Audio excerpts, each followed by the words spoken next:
So we'll get started. Welcome everyone to this webinar with Professor Alexandra Finley. I'm Kate Macer, and with Greg Downs, I edit the Journal of the Civil War Era. And this is our last webinar of the fall semester. We're delighted to have Professor Finley with us today. And we just wanted to make a couple of announcements before we get started.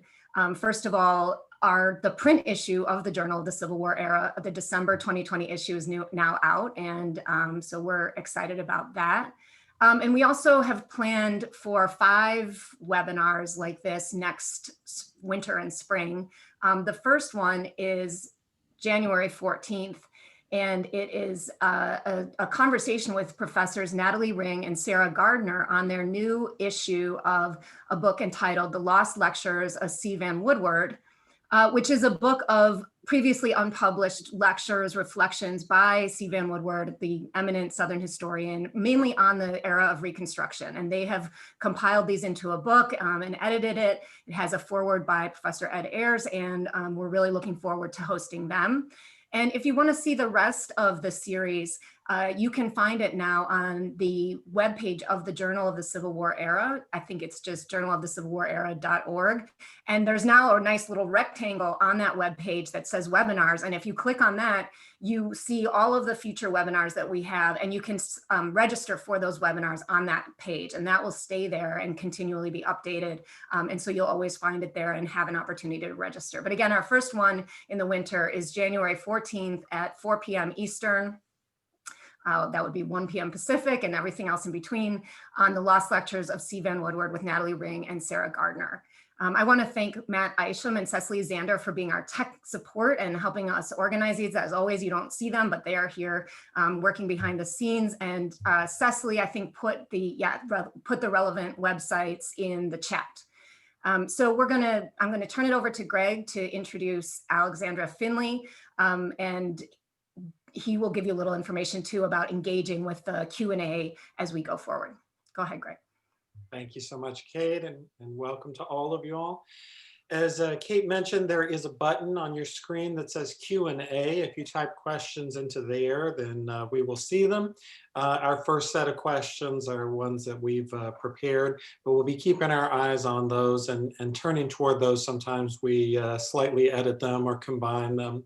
And sometimes we have more questions than we're able to get to, but you can be submitting those Q&As throughout, and often in the second half is when we're really turning toward those. So we're delighted to have you all here, and we're also delighted to have as a special guest Professor Alexandra Finley. Professor Finley is an assistant professor at the University of Pittsburgh after prior to that teaching at Mississippi State University. Received her PhD from the College of William and Mary for a dissertation that became the basis of the book that we'll be talking about, which is called Household Accounts: Women and the Economies of the Slave Trade, published this year by the University of North Carolina Press. And many of you will also know her by her Journal of American History article of 2017, Cash to Corinna, Domestic Labor and Sexual Economy in the Fancy Trade. So we're very, excited to have Professor Finley here and a chance to talk about her book. And as before we dive into some more specialized questions for those, especially for those people in the audience who haven't yet, hard as it is to believe, had the chance to finish reading it. Which I highly recommend. I wonder if you would be willing to talk to us a little bit about how you came to this project, what drew you to it. Sure, yeah. So my book centers the experiences and the work of women, and particularly enslaved women in the antebellum slave trade, particularly looking at different forms of household labor, domestic labor, socially reproductive labor, sexual and emotional labor. And how I came to the project was kind of a circuitous route getting there, but I've always been interested in the history of slavery, as well as histories of gender and labor and race. And my kind of entry into this particular subject was the woman who you mentioned in the title of the article, Corinna Hinton Alejandro. And so my project really started with a primary source, well, actually with a secondary source. Josh Rothman is notorious in the neighborhood. He that was a book that, early on in my career really influenced my interests. And he has an interlude where he talked about the Omohundro family. And I really wanted to know more as a graduate student. So I, found the footnotes and found that Omohundro's account book was at the Library of Virginia, which wasn't far from me, where I did my graduate work. So I went to the library, saw the account book, and was really blown away by all the references to Corinna Hinton, this woman who Silas Omohundro enslaved, and to all the work that she was performing, all of her labor. And so it was my interest in her and her history that kind of led me to this broader history that I discuss in the book. And oh, Well, go ahead, Kate. well, your book has such terrific stories of individual women and their lives as best as you can kind of tell us about them. And I wonder if you can, just to give people a little bit more of a sense of the flavor of the book and kind of how it feels, just give us a little more details, whether it's about Corinna Hinton Omohundro or one of the other women in your book who you kind of go into detail about, what did you find about the lives of the women who you really, whose lives you really investigated? Yeah, sure. Thank you. I'd be happy to maybe give a brief synopsis of some of the individual stories, because I centered the book around really three main women's histories with a couple of other kind of smaller anecdotes of other women interwoven in between. But the three women I focus on, the first is Corinna Hinton Omohundro, and she, we don't know a lot about her life before she was enslaved by Silas Omohundro, who was also the father of her children.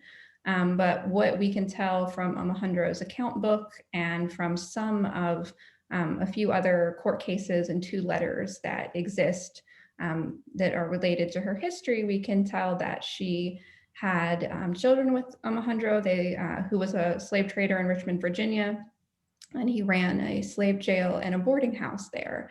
And from the account book, we can tell that Corinna played a role in running the boarding house and in running the slave jail, that she was responsible for the marketing, for some of the other care work associated with the jail, and especially with providing clothing for the individuals who were being jailed in Richmond. So I kind of explore her history and what her life must have been like to have been an enslaved woman herself, who was living and raising a family right next to a slave jail.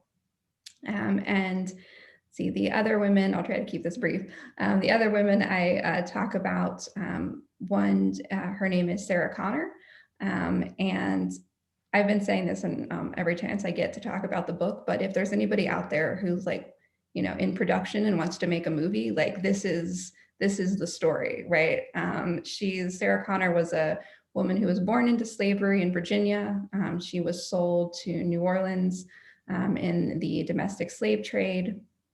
She works as a washerwoman and rents out rooms to earn her freedom.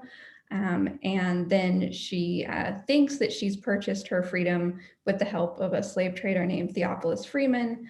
And it turns out that most likely Freeman kind of tricked her and didn't follow all the proper procedures for her emancipation. And so she is put up for sale to pay for his debts. And then finally, the last chapter, I talk about a woman named Lucy Cheatham, who, very similar to the other women, was also had children with a man who enslaved her, who was a slave trader. And she ran a boarding house after the Civil War in New Orleans. And, I kind of talk about in the chapter involving her, I talk about her domestic work, but also kind of her resistance to slavery, which we can see in snippets of her writing and her friends' writings and some of the choices that she made throughout her life. I thought one of the most interesting, there are many fascinating aspects to this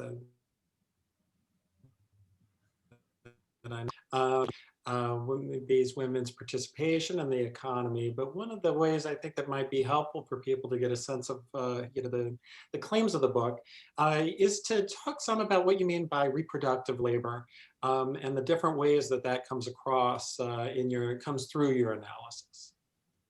Sure. Yeah, I think the video cut out for part of the question, but I think to talk kind of about the role that the idea of socially reproductive labor plays in the work. Okay. Um, so socially reproductive labor is a term that I kind of borrowed from feminist theory that talks about the important role that social reproduction, or essentially all of the care that goes into people after biological reproduction, the important role that that has to play in society. So that means, maintaining people's lives and livelihoods on a daily basis, whether that is through nursing, teaching, all sorts of care work, right? Laundry, cooking, cleaning, healthcare. And I think that it's work that is often overlooked or is seen as outside of the kind of formal market economy. But really, what I argue and what I think is kind of disturbingly clear in history of the slave trade is how vital that work is to the functioning of other kinds of economic markets. So even though it's not monetized in exactly the same way, or even though it's not often associated with kind of traditional economic analyses, that I argue that this socially reproductive labor forms the foundation upon which all of this other market activity happens. And that, in the case of the women I'm studying, that has mainly to do with kind of boarding houses, laundry, nursing, childbirth, healthcare of individuals, and sewing is the other main one that I talk about. And I think, we have in maybe in new ways, we've been made aware of the importance of reproductive labor, socially reproductive labor, by the pandemic, right?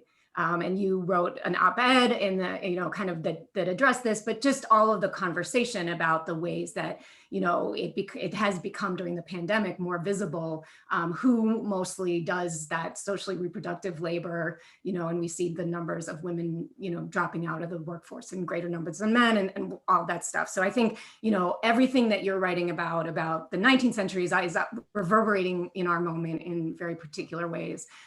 One of the things that struck me about your book was the ways that it addressed certain kinds of conversations in the historiography about the history of slavery and capitalism. And so I want to just invite you to talk a little bit more about that I'm not asking you to, dish or diss anybody in particular, but just where does your work fit in this larger field and the ways that people have written in the past about slavery and capitalism or the slave trade itself?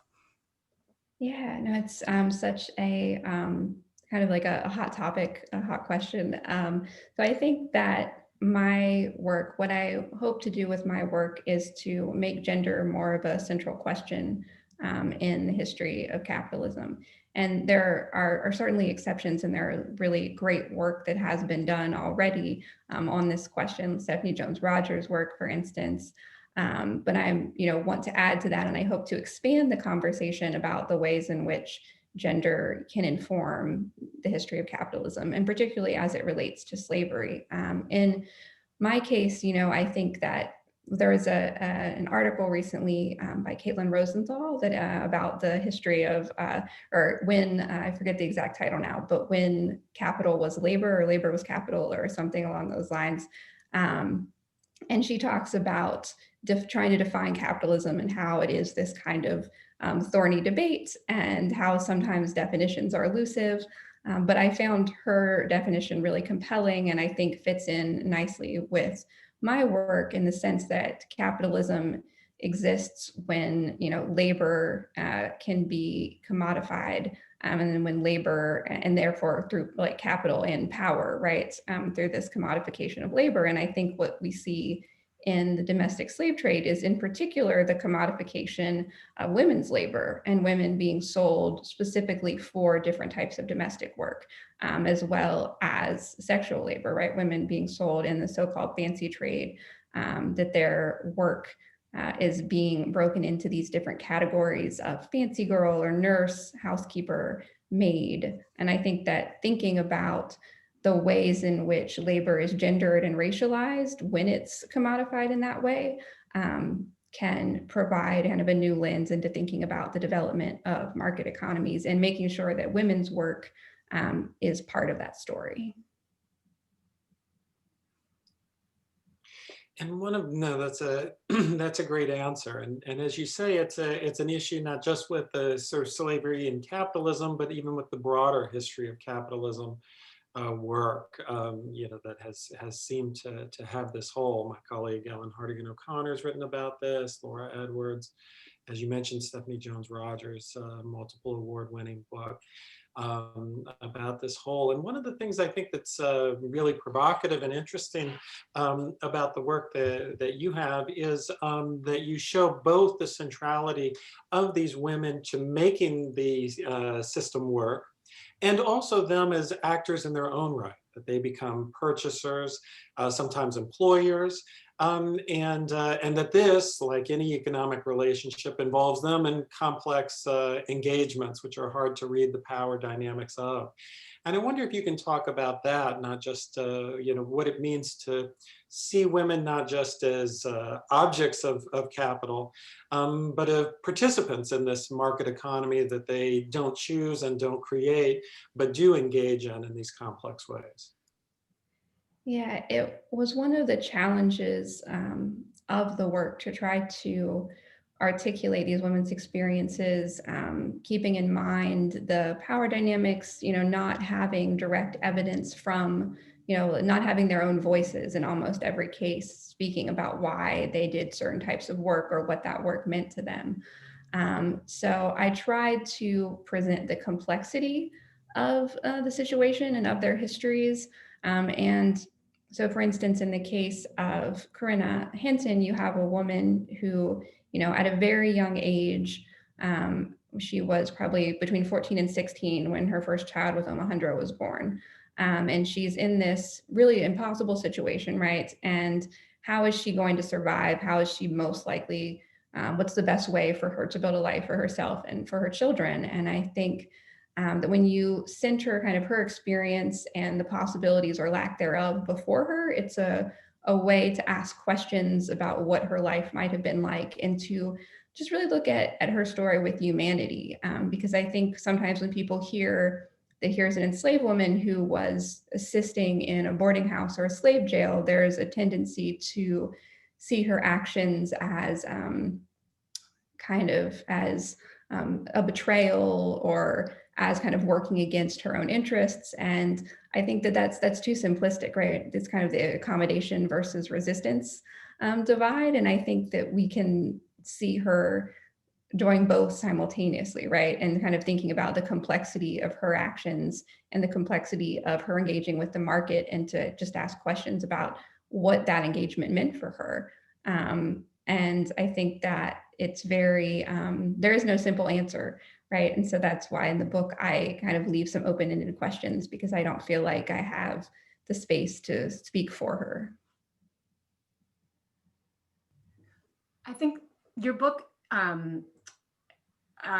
you strike a really interesting balance about that question about what can be known and not known. And I think at one point you say something about kind of how, out of respect for the people I'm writing about, I'm not going to hazard certain kinds of guesses about their experience. And then at the end, in like the last couple of pages, you had a really interesting passage about your own research in archives, and you describe how your research had taken you, to Pennsylvania and New Orleans, and kind of, you're going to all of these different archives to try to find traces of the women. And you describe how, the vast majority of the time, you're never seeing their own words. You're having to find them through the words of these enslavers, through account books. And so I wanted to just have you talk a little bit about that process, and kind of how did you strike the balance between not knowing and knowing, or how did you decide when you knew enough? Those kind of questions. Yeah, no, thank you. That's such a good question. It's something I've struggled with, the whole time while I was writing it. And I was really influenced in my thinking a lot by Saidiya Hartman and Marissa Fuentes, and thinking about silences in the archive and reading against the grain. And when it came to, telling the stories of these women, I wanted to look at them as historical actors, but as individual women, right? And to try to do their stories justice, that I kind of have the privilege to kind of peek into their lives or have a window into their lives. And I wanted to do that as respectfully and responsibly as possible, and not make any assumptions about people who are in these really difficult situations that, we can't even fathom today.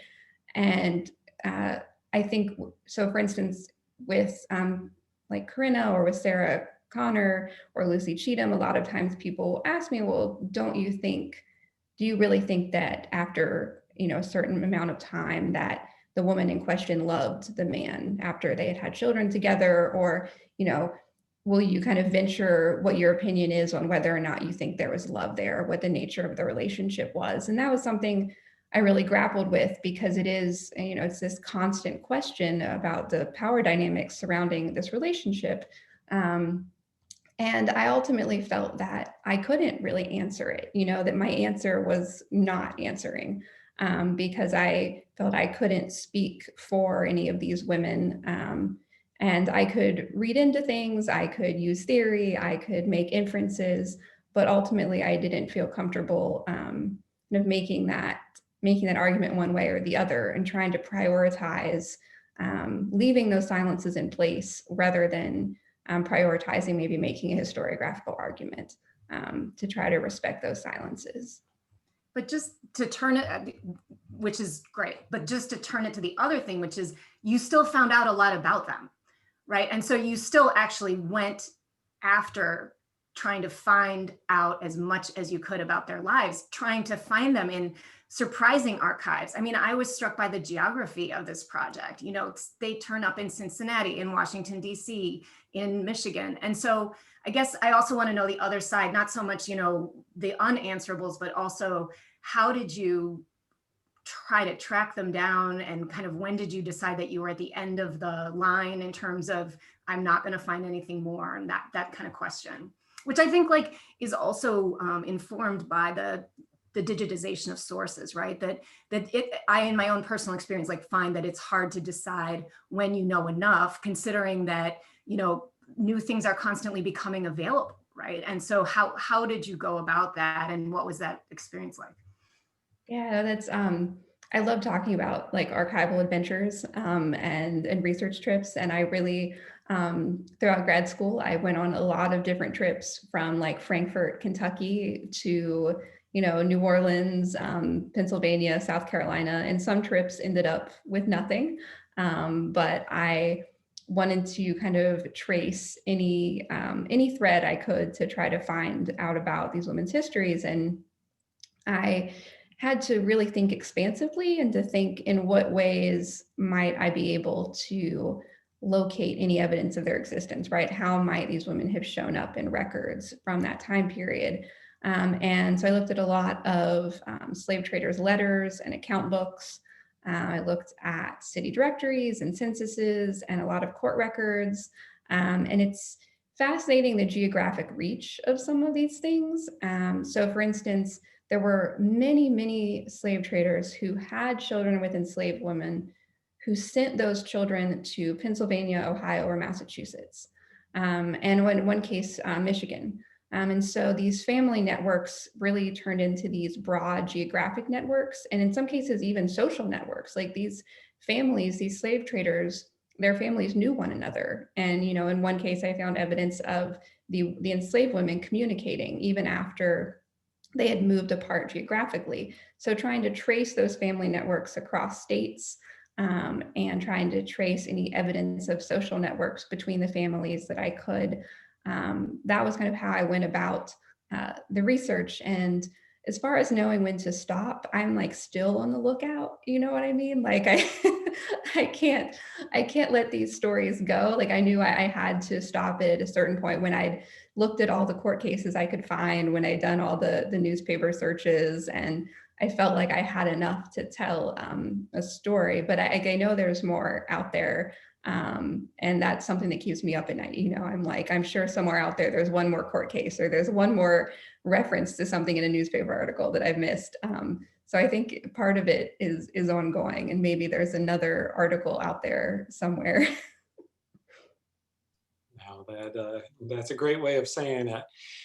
One thing that struck me was reading about the estate battle, which I always feel like battles over estates are nightmares for families and incredible boons for historians, right? Because they take forever. They require all of this efforts to spell out, sometimes fictionally, the kind of property in question, and then all of these definitional questions that become central for you. And I wonder if you could tell people just a little bit about how the battle over estates also gave this backward glance into trying to understand the economic and social engagements. And before I actually pause to let you answer that, just to remind people to go ahead and to put questions into the Q&A, as Kate just put into the chat. So sorry about that interruption. Sure. Yeah. No, it's so true. Estate cases really played such a large role in my research. And without them, I would have had a lot less to go on. And so in 2 out of the 4 chapters, a lot of the evidence really is based around these estate cases. And in both cases, it's where after the individual, either the woman or the slave trader in question died, there were questions over whether or not the distribution of the estate was legal or was fair. So in the case of Corinna Hinton, there was a question actually in Pennsylvania, which is where 2 of her children were living and attending school. When Silas Omohundro died, there was a question over whether or not she would be required to pay an inheritance tax. Because if she was his legal wife, then she would not have to pay an inheritance tax. But if she was not, or if she was his wife, she wouldn't have to pay. But if she was not his wife, then she would have to pay this tax. So she actually goes to court on the claim that she is his wife, that she is Mrs. Omohundro, which I think is really interesting to interrogate kind of that legal tactic. And from this case that goes all the way to the Pennsylvania Supreme Court, there's all this testimony created about what exactly the nature of this relationship was between Silas and Corinna. And so you have neighbors, the children's tutors, right, all kind of weighing in on who they thought the Omohundros were and kind of saying, oh, I had no idea that she was an enslaved woman, for instance. And the other case that I draw on a lot in the last chapter is similarly an estate case. One of the women in question died. She had a child, or she had someone who claimed to be her child who wanted to inherit. And so then that created another voluminous set of interviews of all of her family friends about kind of who her children were, what her life had been like growing up, who she had known, where she had lived. And it's this incredible kind of case study of an enslaved woman's life that without, this person trying to claim part of the inheritance wouldn't exist. So the state cases played such a crucial role in giving me a window into kind of the personal lives of these women. Did you know they would be central from the beginning, or was this something that really emerged after doing the work within the papers of say, the Omohundros and others in William and Mary? It really emerged afterwards. I felt like at first that the account book was, I transcribed the whole account book. It's quite large, and I felt like, oh, I have so much data here to go on, this is going to be enough. And it probably would have been for a chapter, but I wanted to know more. And I quickly found out that apparently the best way, to get more information in these cases is through estate cases and other court cases. So once I found the Omohundros case in Pennsylvania, which is in the Lancaster County Historical Society in the basement, the originals, which was my best research trip. Once I found that case, when I started finding other women who had similar family situations, I figured it was worth checking if there were similar disputes over the settlement of the estate, and there often were, especially in Louisiana, because of this law that anyone who was defined as a concubine could only inherit 1/10 of the deceased's estate. And so that often brought cases to court that involved enslaved women who had children with slaveholders. And those cases are so rich. I mean, it's really amazing. And they, as you said, they go on and on. And because sometimes it's not really settled, it sort of continues. And so it seems, I can only imagine the size of the bundles of papers that it must have been. And you in the basement of the Historical Society. So yeah, I mean, one question that I wanted to ask, and then maybe we can begin to turn to the questions from people who are attending. Just can you talk more about the phenomenon? I was frankly, and maybe this just shows my lack of, reading on the subject, but I was surprised at what you described as, these kind of networks of white men who were involved in the slave trade, who had these long relationships, whatever, with enslaved women who were concubines, and these kind of long and apparently complex relationships. And so can you just talk a little bit about that phenomenon and whether it was more prevalent among slave traders, like men involved in the domestic slave trade, than it would have been kind of more broadly in Southern society? Was this a certain kind of practice that was particularly prevalent among men in the slave trade, or was it more general and we just haven't been sufficiently aware of it? Yeah, I mean, I was struck by when I was starting my research, kind of thinking about this phenomenon and seeing first with the Omohundros that they're in the account book. There's this line where Silas Omohundro wrote that he gave a gift of silver teaspoons to Ann Davis. And when I started out, I didn't know who Ann Davis was. And it ended up that she's the enslaved concubine of the Omohundro's neighbor, Hector Davis, who was also a slave trader. So I started to see more and more little hints of things like that in the records by just looking up these estates of the slave traders and the wills and seeing how many of them did reference enslaved women or formerly enslaved women. And so I think it was very common, and you can see the language of sexual violence, in the letters that slave traders wrote one another, in the account books, in the way that they label some women fancy, the way that they marketed women.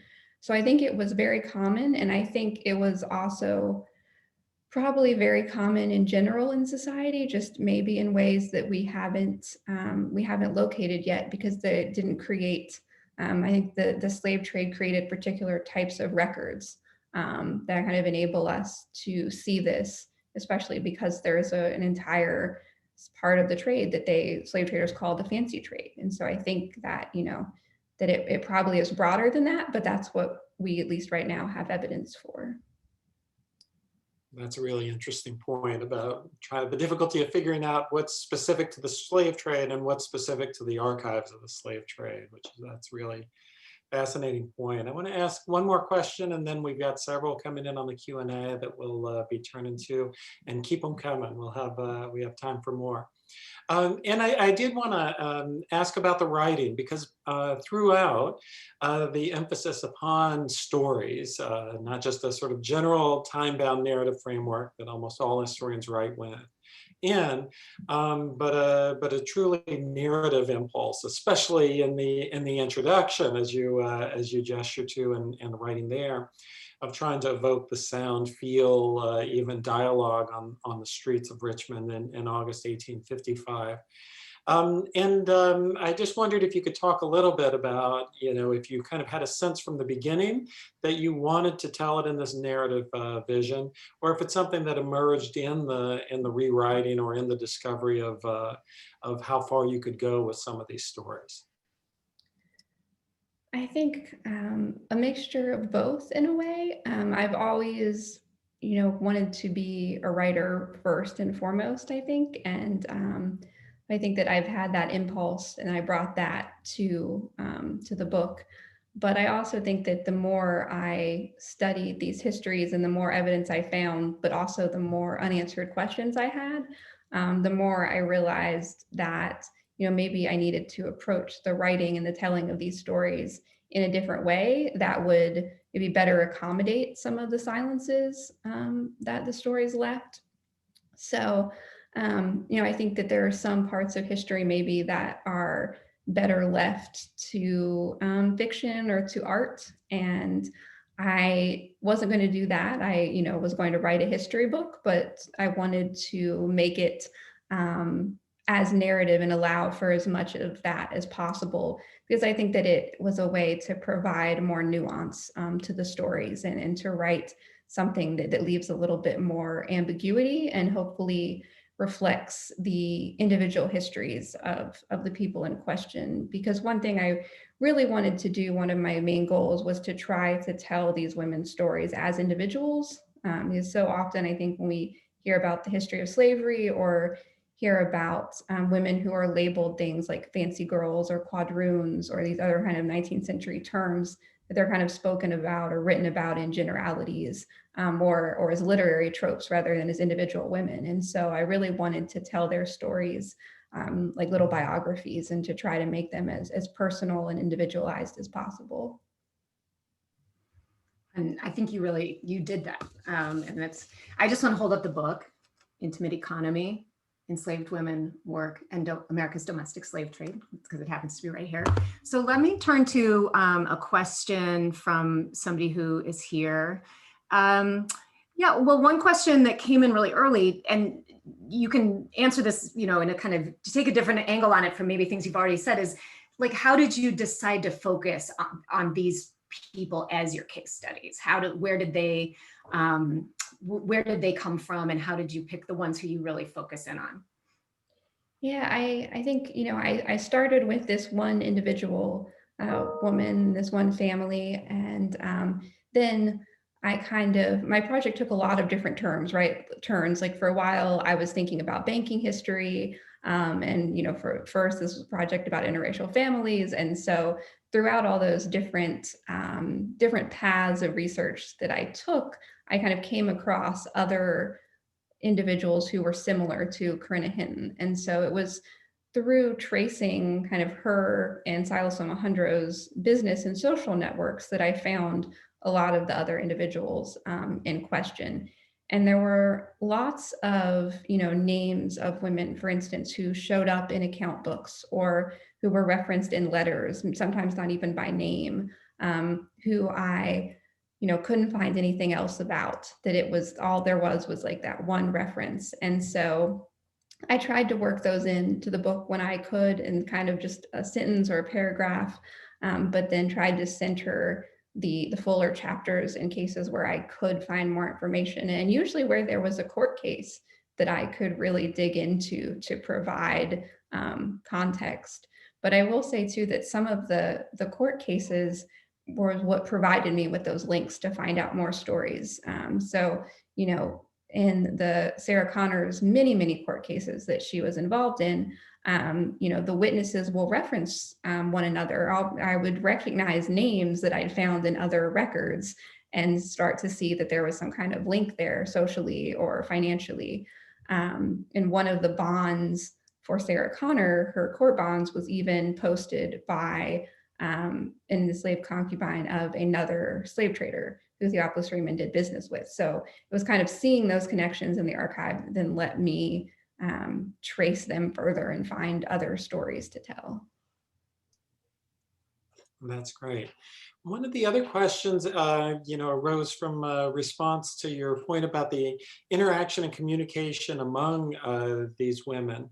And the question asks about, how deep a sense we have of what they communicated about. And I think the question asks from both their experience in Southern states and slavery, and also their experience once they're scattered, as you mentioned, those letters. So are you able to kind of elaborate on what their networks of communication and information look like, and to what degree are they passing on strategies, legal understandings, emotional responses, those kind of things? Yeah, that was one of the questions that kind of animated a lot of my research and that I wish I had a better answer for. Now, at the end of my research, and I talk about this a little in the third or fourth chapter, but at the end of my research, I did come across this estate case that mentioned that one of the women, Mary Lumpkin, who I had kind of known about from the beginning of my work because she lived next door to Corinna Hinton in Richmond. And I was looking at this estate case for a woman in New Orleans, and I saw the name Mary Lumpkin, and I was just blown away because I didn't know there was a connection between them. And so I kept reading, and the more I've read, I found this whole story of these women's friendship, that they had known each other in Richmond, that Lucy had done sewing for Mary Lumpkin. Their husbands knew one another. They visited one another after Lucy and had been sold to New Orleans, that she went back to Richmond to visit the Lumpkin family.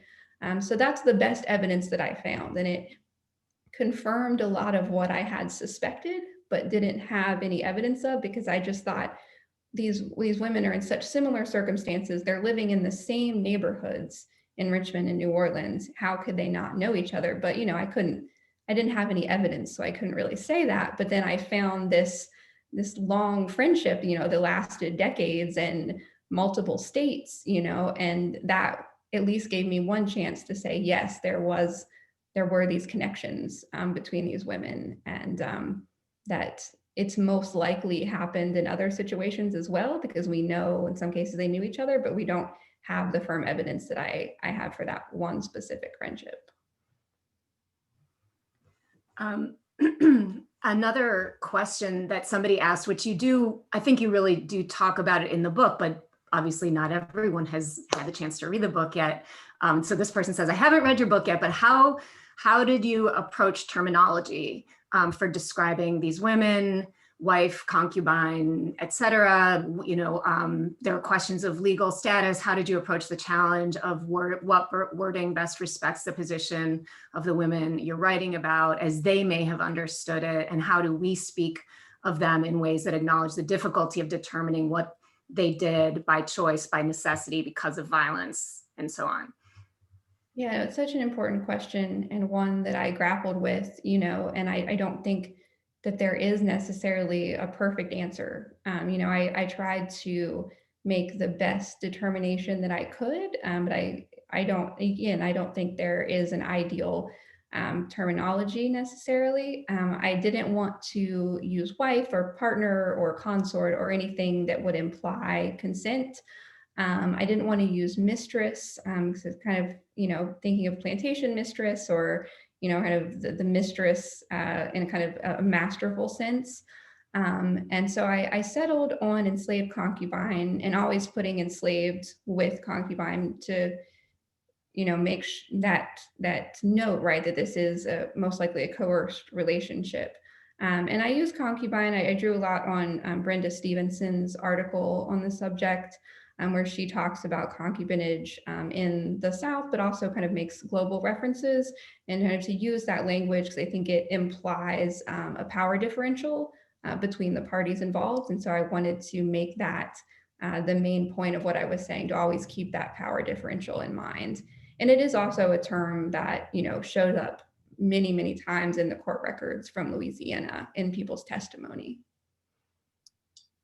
Thank you so much. We have another question that asks about if you were able to get a sense of how the white men in these scenarios, the owners, the assailants, the traders, in some cases the fathers of the children, about what their own language for talking about their relationship.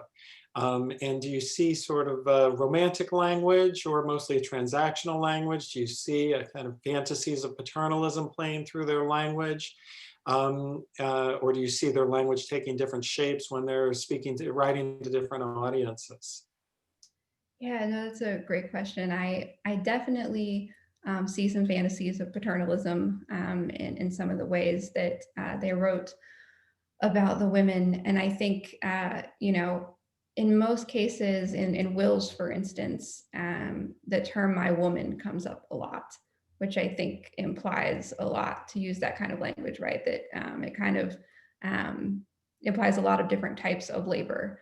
Um, in the case of the Alejandros, there's this interesting shift where Silas, when he was first writing the account book, he referred to Corinna by the initial CH. And then after several years, she starts appearing as Corinna, and I didn't necessarily know what to do with that switch, but I felt like it was significant in some way. And when he wrote about his children, there's certainly, he had pictures taken of them. He wrote them letters and sent them gifts. And so, I wish I had those letters or some more evidence of the nature of that relationship. But at least in the case of the Alejandros, he certainly, paid financial and emotional attention to the children, which I have more evidence of in that case than of kind of how he discussed Corinna, which most of that information is transactional in the account book. And I think that's also significant. So there are a few questions that have to do with kind of broader scope of your work and things like that. So one question turns to teaching. The person says, "I so appreciate your book and all the care and work that went into it. I'm curious how you have or haven't incorporated these stories and their emotionally and intellectually challenging complexities into your teaching." Thank you, first of all, for your kind words. I have, in certain classes, I think one thing that I do try to incorporate is a lot of times students come with preconceptions on two things. One is that enslaved people who worked in the household had it easier somehow, or were in kind of like a privileged position. And the other is that women were just doing housework. Like I see that phrase a lot, that, well, they were just working in the house.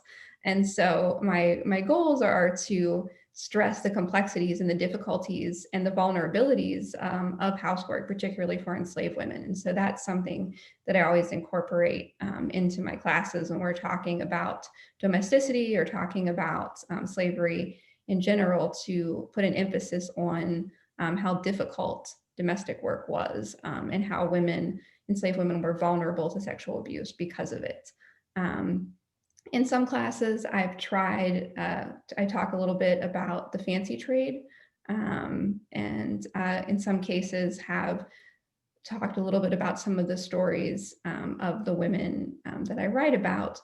I'm like in a class on gender and sexuality, I think there's kind of more space to talk about those kinds of issues, but it is always, a delicate balancing of kind of your research interests and how much you share in class. One step related to that is a question that came in from about recommendations for early graduate students. What are the, both sort of the fields that the aspects of this where you feel like there's a lot more work to do, and also, especially with your expertise in the archives, what are some of the archival sources that grad students might not always think of, but that turn out to be so fruitful, especially to capture these sometimes elusive figures? I love this question so much. It's almost like I planned it, but I didn't. So I love to talk about local archives and courthouses and local court cases, like chancery court cases, parish court cases. The New Orleans Public Library provided so much for my research. There were so many court cases there that I wasn't able to use, but there are so many that are still kind of untapped, I think, that are still wrapped, in their bundles with their ribbons. And so I highly recommend going to these more local archives to look particularly for court cases. And I think that there's a lot there that hasn't been seen before, and that it offers a window into different types of history. And I know it's difficult because those archives aren't always as well funded, and they don't always offer the same kinds of grants for graduate students, say, to do research, which, reflects kind of back the power structures of the 19th century. But I think it's important to be able to do that local work. Even, when I was teaching in Mississippi, I went to a courthouse and was able to go into the basement where there were just boxes and boxes of, it was wild. So go to those local courthouses, and I think in some cases they're in state libraries, in some cases they're in local courthouses, but to really see what's nearby and just see what you can find, because I think there's a lot buried in these more regional sources. Well, and that might help segue into another question, which is what might have been left on the cutting room floor, or as the person put it, if you could add another chapter around another central figure, who would that be? Was there another woman whose story really captured your attention, or, kind of thinking expansively, what else could have been there that wasn't in the book? Yeah, no, there were two women whose I really tried so hard to find out more about, who I really, went through every kind of estate case and newspaper and business records and tried to find more out about more. One was one of the friends of the woman who I talk about in the last chapter, Lucy Cheatham, who testified on her behalf in the estate case. And her name was Mary Wilson, and she was also the enslaved concubine of a slave trader, J.M. Wilson. And she provides some testimony. She was running a boarding house just like Lucy Cheatham was. And I tried to find out more about her. And I couldn't find out much. And the other one is Louisa Peterson, who was another enslaved concubine who knew Sarah Connor and showed up in her court case records posting bonds. And I think that those are two women who I would love to know more about. And I have to wonder if somewhere buried in the New Orleans Public Library, there are cases somewhere, that reference them. Yes, that's a great question. Those are the kind of things that keep scholars up at night, right? It must be somewhere. Although you have some remarkable findings. So, whatever else is out there that you wish you had found, you found a lot of really wonderful things. We have, a question that's about whether you thought about the relationship of these women to what the author describes from their own research as relatively, or at least seemingly similarly placed women in 19th century Egypt, and talks about a census of Cairo in 1848 that uses the term slave wife. And this scholar struggled to also, similar struggle with language and concerns in that context about concubinage as reading as Orientalist in light of a Middle Eastern literature.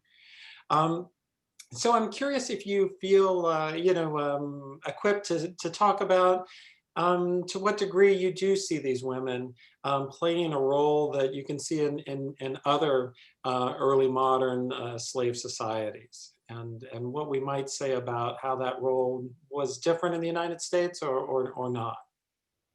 Yeah, it's it's an issue that I think, would be like a grand third project to do some kind of comparative history, because I think there certainly are parallels in other societies.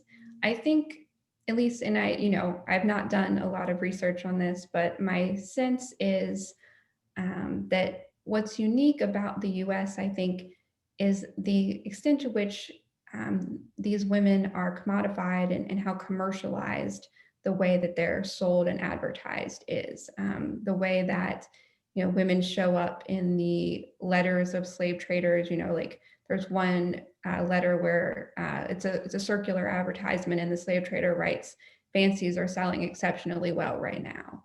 And so I think that level of commodification of sexuality, I think that at least as far as I know, is fairly distinct for the US domestic slave trade.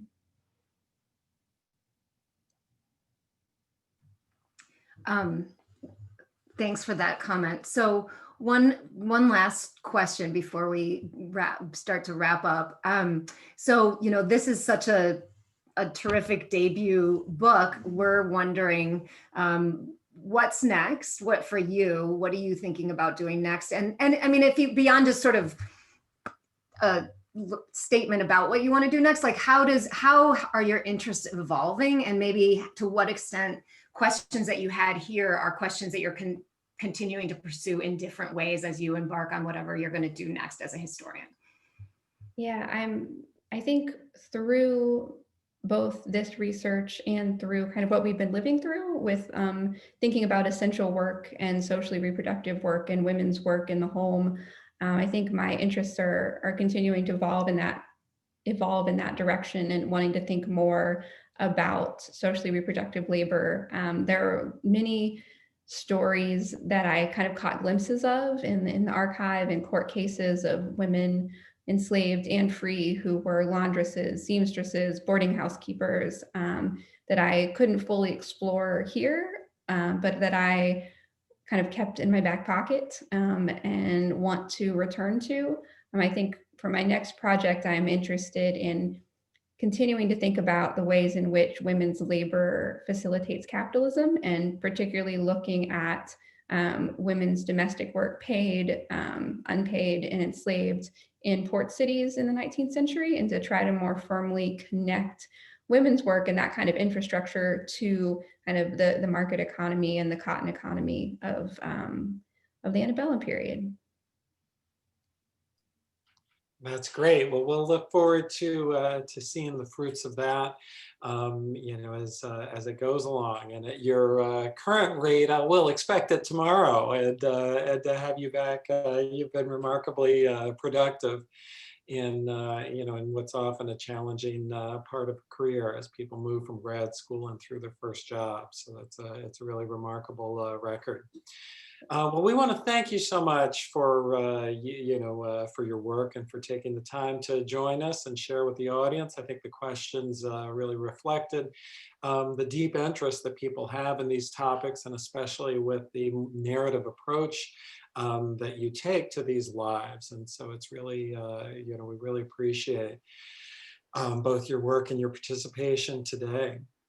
I also want to, for both Kate and for myself, to thank Matt Isham and Cicely Zander, without whom none of this would happen, who, you know, engineer, you know, get out the information to the people who would like to come, and monitor and keep it functioning throughout. So we're grateful for all of their work as we've rolled this out this year.